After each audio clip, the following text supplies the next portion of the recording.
우리가 지난주에 소선지서 요엘서를 다루면서 여호와의 날을 사모하는 것이 성도의 바른 태도다라고 했었습니다. 그런데 오늘 이 아모스서에서는 여호와의 날을 사모하고 있는 사람들에게 아주 무서운 경고를 전하고 있습니다. 5장 18절입니다. 18절에 보면은 화 있을진저 여호와의 날을 사모하는 자여 너희가 어찌하여 여호와의 날을 사모하느냐 그 날은 어둠이요 빛이 아니라.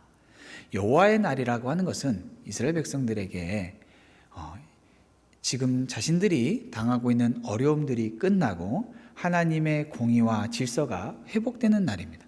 그런데 지금 그 날을 사모하는 사람들에게 너희가 왜 그 날을 사모하느냐라고 묻고 계신 것이죠. 그 날이 어둠이 아니고 빛이다. 즉, 이 말을 뒤집어서 생각한다면은 너희들은 어둠 가운데 있는 것이고 그 빛이 오면은 너희들은 그 여호와의 날에 심판을 받을 것이다 라고 하는 그 무서운 경고인 것이죠. 왜 하나님께서 이스라엘을 향해서 이토록 무서운 하나님의 진노를 표현하고 계실까요? 이 아모스 선지자는 남유다 출신이에요. 이제 드고아라고 예루살렘 남쪽으로 한 10km 정도 떨어진 곳. 그러니까 지금 북이스라엘과 남유다의 약간 경계 부근이라고 생각하시면 되는데 그 남유다 출신인데 여기에서 부름을 받아서 그의 메시지를 선포한 곳은 남유다가 아니라 북이스라엘이었어요. 북이스라엘에서 그가 활동했던 시대는 주전 한 760년경인데 이때가 우리가 소선지서들을 보면서 첫 번째로 다루었던 호세아 선지자가 활동했던 그 시대예요. 그 시대를 우리가 그때 얘기했던 것처럼 여로보암 2세, 이 북이스라엘의 여로보암 2세가 통치하고 있었고 이때는 군사적으로나 경제적으로 굉장히 부강하던 때라고 했어요. 그러니까 주변 국가들, 아람, 아수르, 애굽 이런 나라들이 서로 힘이 다 쭉 빠져가지고 무언가 할 수가 없는 그런 상태였고 지금 북이스라엘의 이 여로보암은 이때가 기회다 해가지고 사방으로 그 영토를 넓혀가면서 어느 때보다도 땅도 넓고 다른 나라들에게 세금을 받아가면서 말 그대로 힘 좀 쓰는 그런 때였어요. 그렇게 힘이 세니까 이 사람들이 그냥 우리가 잘 먹고 잘 산다 이걸로 끝내는 게 아니라 이 사람들이 어디다가 또 관심을 두고 힘을 썼냐면은 종교에다가 그렇게 또 힘을 썼어요. 이 사람들이 이 부작용으로 이 종교에다가 힘을 썼다라고 말할 수 있는데 아니 이스라엘 백성이 어떻게 종교에다가 힘을 쓴 것이 부작용이 될 수 있을까 싶은데 너무 돈이 많고 너무 힘이 많고 또 평안하다 보니까 이 안에 부정과 부패한 것들이 가득한 거예요.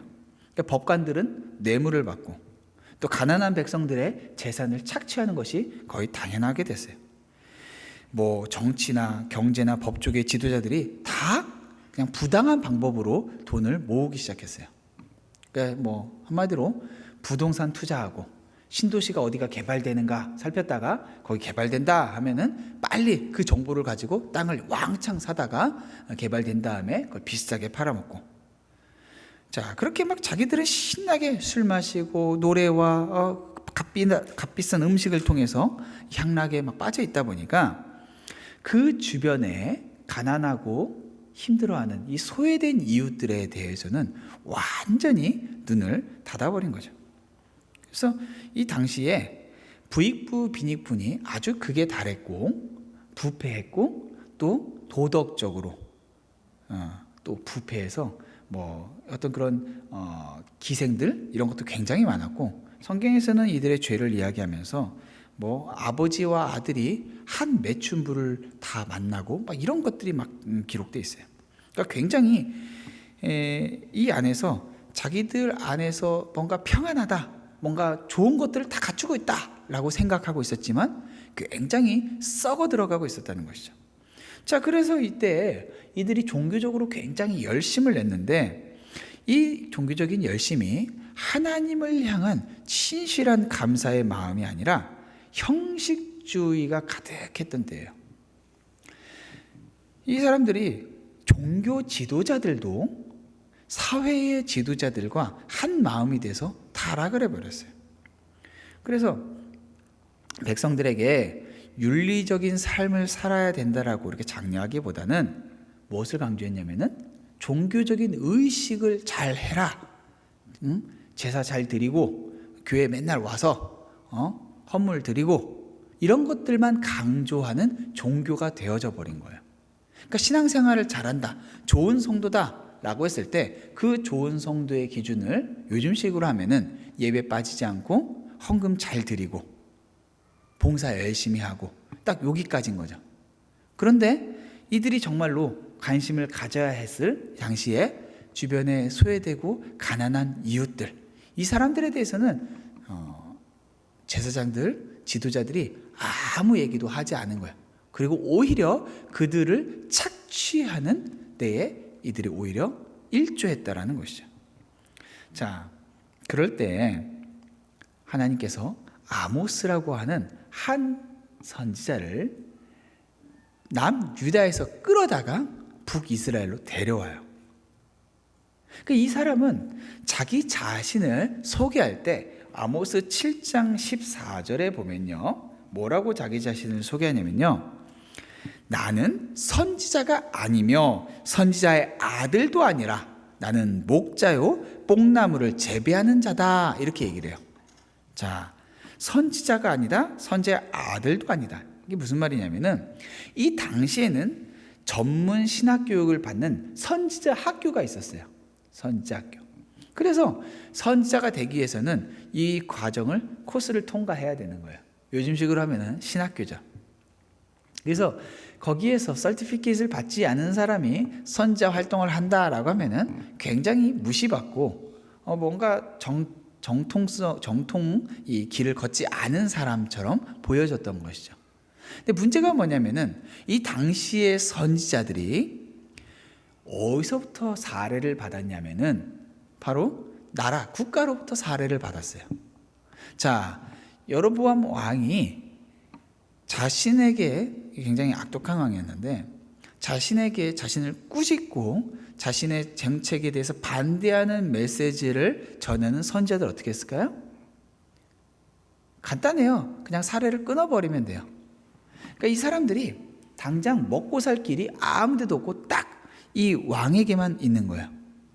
그러니까 이 사람들이 어떻게 했냐면은 하나님의 말씀을 바르게 백성들에게 전하는 데 관심이 있는 게 아니라 정통 신학 교육을 받아왔지만은 그 교육을 가지고 하나님의 말씀을 찾기보다는 왕의 구미를 쫓아서 왕이 무엇라 생각하고 왕의 정책을 묻고 그것을 그대로 따라가는, 답습하는 그러한 삶을 살았던 거예요. 자, 그런데 나는 선지자가 아니다. 난 선지자 학교, 너희들이 다 속해 있는 그런 소속에 나는 포함되지 않았다. 나는 너희가 활동하는 그런 단체랑 상관이 없다 라고 자기 자신을 소개하고 있는 거예요. 그러니까 지금 이 아모스 선지자처럼 사람들이 바른 메시지를 전해야 되는데 그 메시지를 전하지 않는 선지자들이 아모스에게 너 그런 메시지 전하지 말아라 라고 했더니 너희들은 왕에게서 사례를 받고 그 사례를 받고 그 사람 구미에 맞춰서 입만 맞추는 메시지 전하지? 근데 나는 아니야. 나는 하나님으로부터 메시지 받아서 하나님의 바른 메시지를 전하고 있어 라고 말하고 있는 거예요. 자, 그러니까 지금 이 사람이 나는 선지자도 아니고 선지자의 아들도 아니다 라고 하면서 이어서 한 말이 뭐냐면 나는 목자고 뽕나무를 재배하는 자다라고요. 이 사람의 직업이 소개된 거예요. 자, 목자, 양을 치는데 이 사람에게, 이 아모스에게 표현된 이 목자라는 단어는 일반적으로 쓰는 뭐 다윗이나 이런 사람들이 썼던 목자라는 단어가 달라요. 근데 이 사람에게 쓰여진 단어들을 추적해 보면은 여러 가지가 쓰였는데 하나는 성경에서 여기서도 목자라는 단어가 다르게 쓰였어요. 하나는 작은 양떼들, 짐승들을 다루는 이런 양떼들을 쓸 때 하는 목자라는 단어도 쓰고요. 또 다른 거는 큰 소 같은 짐승들을 다룰 때 쓰는 목자도 쓰였어요. 예전에는 이 아모스를 굉장히 가난한 사람이었을 거다라고 성경학자들이 봤는데, 요즘에는 거의 대부분 이 사람이 목자면서 뽕나무를 재배해서 사료를 공급하고 이것들을 유통시키는 한 비즈니스맨 정도로, 그래서 굉장히 그래도 먹고 살만하고 할 수 있는 것들이, 목소리를 낼 수 있는 그런 사람이었다라고 봐요. 자, 그런데 누군가에게 손을 뻗지 않고 자비량으로 활동하면서 지금 와서 누구의 이해관계에 상관없이 나는 내 메시지를 전하는 사람이다 라고 전하는 거예요. 근데 이 메시지를 반대하는 사람들이 있었어요. 자, 그런데 도대체 이 메시지가 도대체 뭐였냐는 거죠. 이 성경 1장부터 쭉 보면요, 1장에서는 이스라엘 주변 국가들의 죄를 언급을 해요. 보면은 몇 가지 반복되는 패턴이 있는데, 여기 보면은 가사의 서너 가지 죄로 내가 그 벌을 벌하겠다, 벌을 돌이키지 않겠다라고 하는 식으로 몇몇 나라들이 쭉 나오는데, 이스라엘 주변 국가들을 통해서 하나씩 안쪽으로 더 가까이 와요. 그래서 나중에는 북이스라엘에 가장 가까운 남유다의 죄목들을 2장에서 소개해요. 그리고 2장 6절에 가면은 북이스라엘의 죄목들을 쭉 얘기하는데요. 그 전에는 주변 국가들의 죄는요, 한 가지 혹은 두 가지였어요. 그런데 북이스라엘의 죄는요, 최소한 4가지 이상의 죄목을 이야기해요. 지금 주변 국가들의 죄는요, 굉장히 악독하고 하나님 앞에 부끄럽고 수치스러운 죄목들이에요. 전쟁을 했는데 왕을 갖다가 뼈를 갖다가 갈아서 불태우고, 형제를 갖다가 종으로 팔아버리고 이런 내용들이 쭉 나와요.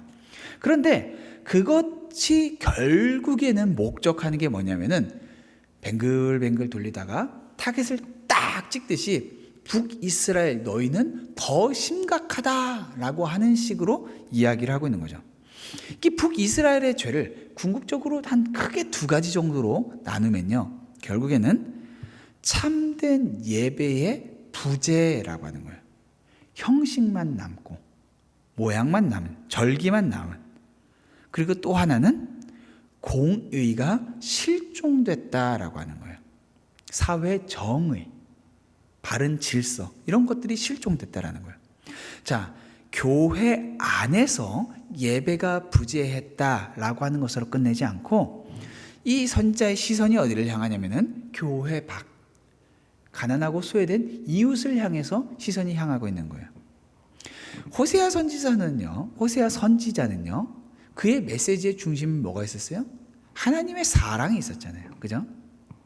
근데 아모스 선지자에게는요, 어떤 시선이 있냐면은 바로 하나님의 공의, 질서, 정의, 이것에 대한 강렬한 외침이 있어요. 그래서 이 호세아 선지자는 공의의 선지자라고 불려요. 여기 오늘 본문, 우리 오늘 5장을 읽었는데 5장 24절을 보면요, 이 하나님이 이스라엘 향해서 간절히 요구하는 요구사항이 나와 있어요. 사실은 이 아모스서 전체의 어떻게 보면 핵심 구절이라고 할 수 있는 건데, 5장 24절 뭐예요? 오직 정의를 물같이, 공의를 마르지 않는 강같이 흐르게 할지어다 라고 했죠. 여기 공의라는 단어, 그리고 정의라는 단어는요, 옳은 관계, 사회적 신분과 무관한 어떤 동등함, 그리고 불의를 바로잡는 행위, 이런 것들인데, 이걸 단어를 갖다가 엄격하게 나누기보다는 이것이 결국에는 하나를 초점을 맞추게 돼 있어요. 뭐냐면은 공의와 정의가 없는 예배는 하나님을 만나는 것이 불가능하게 한다라는 거예요. 그러니까 이웃을 향하여서 관심을 가지고 그들이 받고 있는 억압과 소외로부터 그들을 건지는 태도를 갖춘 사람들이 하나님 앞에 나와서 바른 예배를 드릴 수 있다라고 말하는 거예요. 그러니까 21절에서 24절에서 뭐라고요? 굉장히 기가 막힌 말씀들 하세요. 내가 너희 절기를 미워하여 멸시하며 너희 성회들을 기뻐하지 아니한다. 하나님께서 이스라엘 백성들에게 너희들이 드리는 예배가 밉다라는 거예요. 기쁘지 않대요. 오히려 그들이 예배를 드리면 드릴수록 하나님께서 더 화가 난다라는 거예요. 22절에 번제나 소제를 드릴지라도 내가 받지 아니한다. 살찐 희생의 화목제도 내가 돌아보지 않겠다. 그러니까 어떠한 제물도 받지 않고요. 23절에 내 노랫소리를 내 앞에서 그칠지어다. 내 비파 소리도 내가 듣지 아니한다. 하나님을 찬양하는 찬양이 막 올려지고 있는데 자기들은 찬양을 하면서 막 기뻐가지고 감격해서 막 눈물을 흘리면서 예 하고 있는데 하나님께서 듣고 싶지 않다는 거예요. 귀를 막고 싶다는 거예요. 여러분, 이 아모스서에서요 정말 경계하고 있는 건요 바로 예수 믿으면 잘 된다, 예수 믿으면 복 받는다, 예수 믿으면은 너 성공한다 라고 하는 메시지를 이용해서 주변은 어떻게 되든지 상관없이 짓밟고 나만 잘 되면은 그게 하나님의 복을 받고 하나님과 친밀한 관계를 살고 있는 것이라고 믿고 있는 어리석음에 대해서 이야기하고 있는 거예요. 그게 바로 여호와의 날을 소망하고 있는 그 사람들에게 너 왜 여호와의 날 그날 소망하냐? 너 그날 어둠이잖아. 너 심판이잖아. 라고 말하고 있는 거예요. 여러분, 요즘에도 많은 사람들이 모여서 뜨겁게 드려지는 예배의 현장을 한번 보세요. 정말 사실 누군가의 예배 드리고 있는 것들을 폄훼해서는 안 되죠. 그런데 젊은이들이 많이 모이고 그곳에서 막 뜨겁게 눈물을 흘리면서 막 손을 들고 외치는 모습들이 있는 그 현장에서 전해지는 메시지가 무언가 한번 살펴보세요. 하나님의 마음을 가지고 이웃을 돌아보고 그들에게 긍휼한 마음을 베풀고 그들과 함께 하는 것이, 그들의 아픔을 짊어지는 것이 바로 우리의 예배를 받으시는 하나님의 마음이라고 하는 그런 메시지가 없이 요즘 젊은이들이 모인다는 집회를 가면은 뭘 가르치냐면 여러분 믿으십시오. 성공할 겁니다. 하나님을 믿는 사람에게는 불가능이 없습니다. 여러분이야말로 리더입니다. 다음 세대를 책임질 여러분이야말로 최고의 인재들입니다. 미국에서 청소년들이 모인다고는 집회 가면 강사라고 한 사람들이 어디서 나가서 성공한 비즈니스맨들, 대형 교회의 어떤 그런 수장들, 이런 사람들을 모아다가 거기서 그 사람들에게 막 그런 메시지를 줘요. 그럼 어떻게 해요? 청년들은 하나님께서 기뻐하시는 것은 내 삶의 부유함과 성공이구나 라고 생각하면서 그걸 향해서 달려가는 거예요. 주변은 보지 않고. 그런 곳에 사람들이 몰려들어요. 그런데 하나님은 그것들을 기뻐하지 않는다.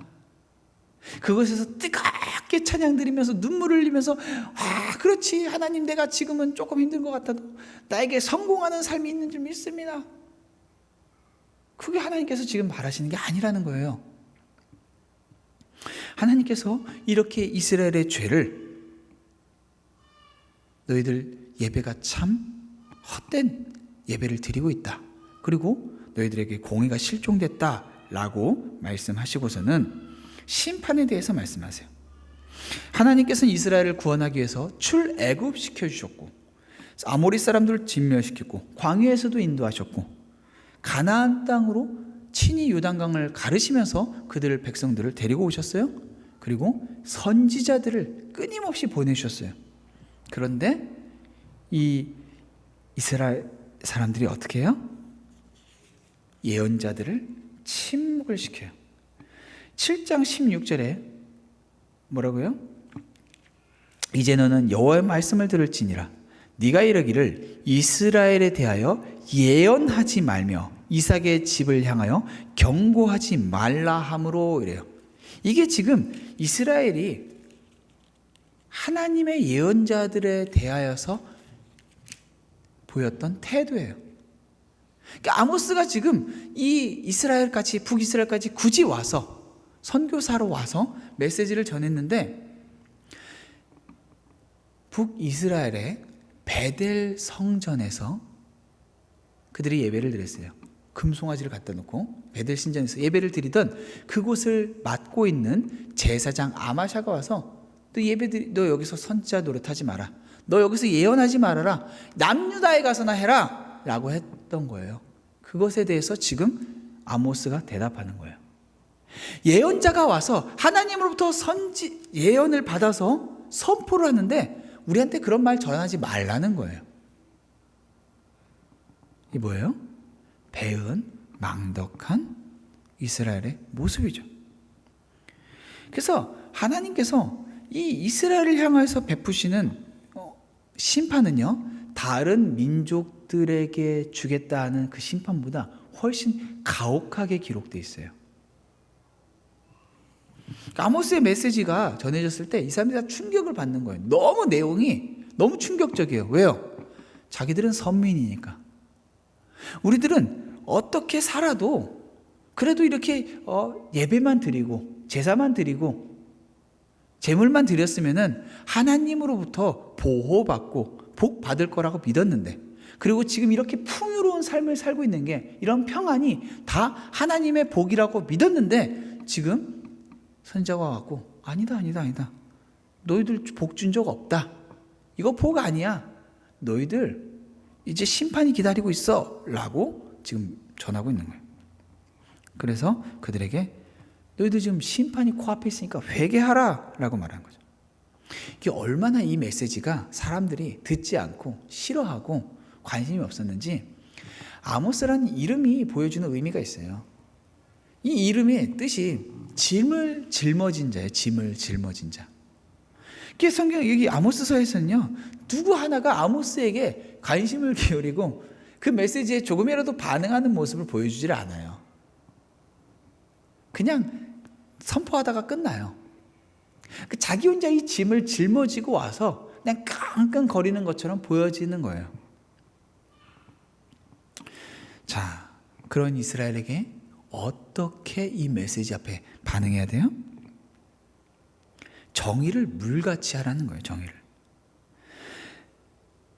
오늘날 기독교에, 한국 기독교 생각해보고 미국 기독교에 생각하면요, 누가 봐도 가장 다수를 차지하고 영향력, 힘이 있는 그러한 종교 집단이 됐죠.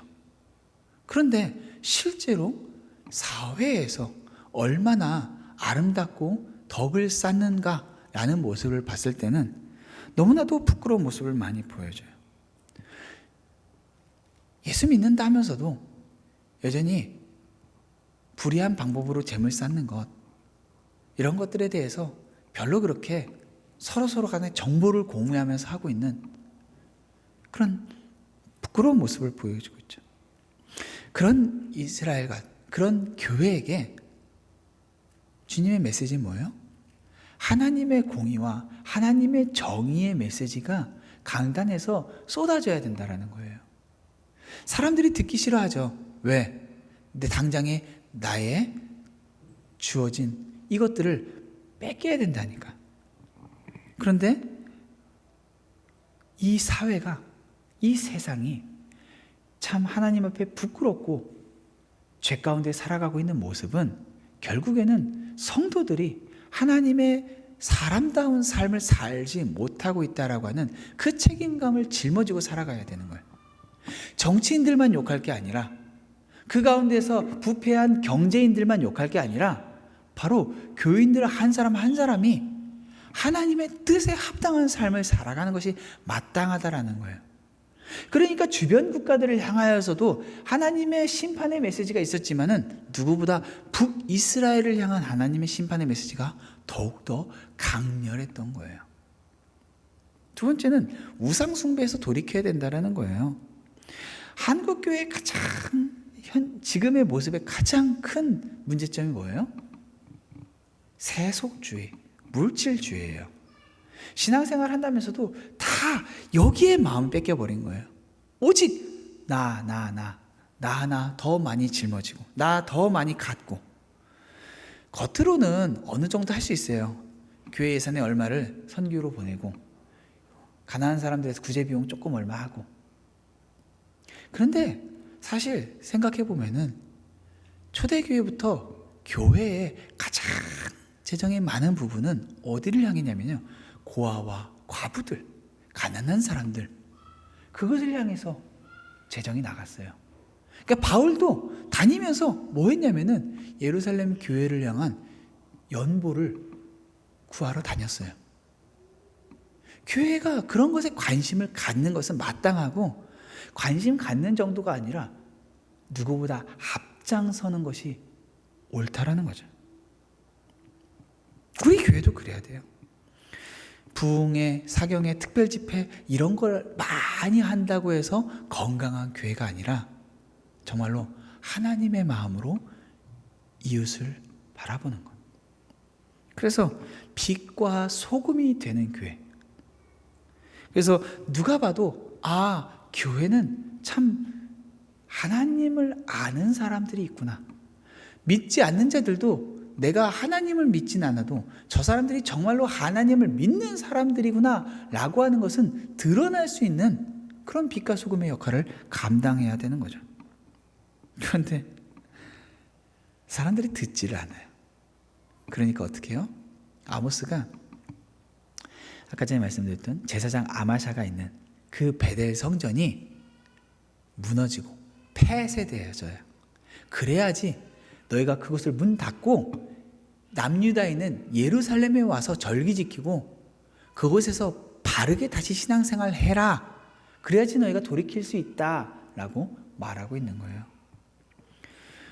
우리가 생각하고 있던 그 신앙의 모든 인습, 우리가 익숙했던 모든 것들을 다 뒤로 하고 당연히 구원받았지, 당연히 축복받았지 생각했던 것들을 잠깐 뒤로 하고 정말 내 삶이 하나님 보시기에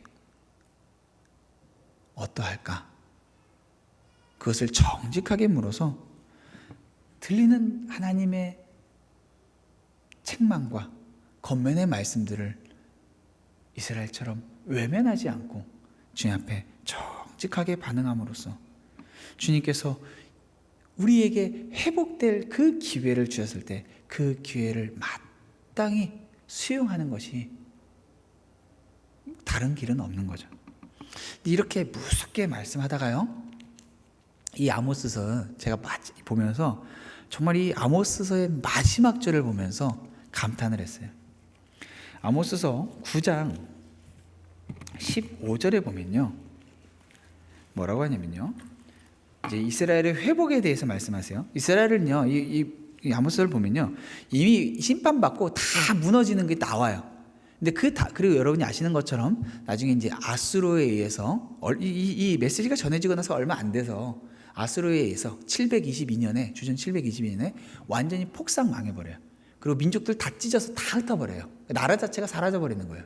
그런데 그들을 다시 이제 나중에 회복시킬 것을 말씀하세요. 그 유다와 함께 회복되는 거예요. 근데 15절에 보니까 어떤 말씀이냐면요, 내가 그들의 땅에 심으리니 그들이 내가 준 땅에서 다시 뽑히지 아니하리라. 내 하나님 여호와의 말씀이니라 라고 했죠. 이것은 이제 사실은 이제 겉으로 봤을 땐 나라 자체가 이미 사라졌어요. 근데 이것의 회복에 대해서 주시는 말씀인데, 그 마지막에 이 마지막 문구가 이 아모스에 굉장히 울림을 주는 말씀이에요. 뭐라고 했어요? 내 하나님 여호와의 말씀이니라. 여러분, 이 아모스를 읽어보면요, 여호와의 말씀이니라 이 단어가 굉장히 많이 반복되어 있어요. 바로 방금 읽은 것 위에 13절에 봐도 여호와의 말씀이니라 이렇게 돼 있죠. 7절에도 여호와의 말씀이니라 돼 있죠. 뭐 계속해서 여호와의 말씀이니라 이게 반복이 돼요. 근데 여호와의 말씀이니라 라고 하면서 그들의 죄에 대해서 말씀하시고 그들의 심판에 대해서 말씀하셨고, 그리고 그들이 정말로 잘못했던, 내가 너희를 이렇게 돌아오게 했는데 너희들 어떻게 그렇게 할 수 있냐 이렇게 말씀하셨단 말이에요. 그런데 처음으로 그리고 마지막으로 이 메시지의 마지막에 그냥 여호와의 말씀이 아니라 뭐예요? 내 하나님 여호와의 말씀이니라 이렇게 말씀하고 계세요. 지금까지는 마치 삼자처럼, 너와 상관없는 것처럼, 너 정말 잘못했네 라고 하면서 누군가 대리인을 보내서 심판의 메시지를 주는 것처럼 말씀하셨는데, 다 끝날 때는 회복의 말씀을 주실 뿐만 아니라 네 하나님이, 바로 너의 하나님이 말씀하셨다는 거예요. 그러니까 이들의 삶을 보면은, 이들의 태도를 보면은 하나님께서 이들을 끊어버리고 심판하시는 것이 마땅해요. 그리고 실제로 심판하셨고 심판하신다는 말씀이 있었잖아요. 그러면은 도대체 회복을 어떻게 하느냐? 불가능할 것처럼 보여져요. 그런데 바로 그들에게 너희들을 쳐서 다 찢어서 열방 가운데 흩어버렸을지라도 나는 여전히 네 하나님 여호와야 라고 말씀하고 계시는 거예요. 이 기가 막힌 거죠. 이게 오늘날 우리에게 주시는 하나님의 마음이에요. 우리의 죄됨과 연약함과 주님이 뭐라고 계속 말씀하실 때마다 귀를 딱 닫고 모른 척, 아닌 척 하고 있는데, 주님께서 어떻게 해서든지 때려서건 잡아 끌어서건 어떻게 해서든지 우리를 다시 온전한 주의 백성답게 살아가게 하시는 그 이유를, 또 그 근거를 어디서 찾을 수 있어요? 바로 하나님께서 너 내 거야, 너 내 백성이야, 나 바로 너의 하나님이야 라고 부르시는 하나님의 이 마음에서 찾을 수가 있는 거예요. 하나님 계속해서 말씀하세요. 너 그렇게 살지 마. 안 돼. 주변에 좀 돌아봐. 너 혼자 잘 먹고 잘 살라고 너희 나라 그렇게 부강하게 한 거 아니야. 아브라함을 처음 불렀을 때부터 아브라함 한 사람이 잘 되라고 한 게 아니라 그를 통해서 열방의 복이 되라고 하신 거예요.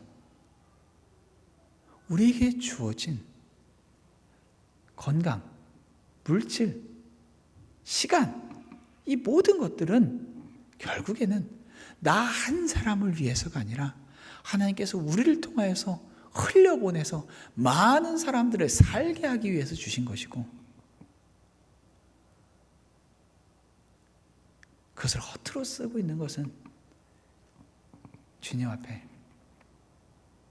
참 배은망덕한 삶이라는 거죠. 그런데 주님께서 반드시 우리를 돌이키게 하실 것이라는 것이죠.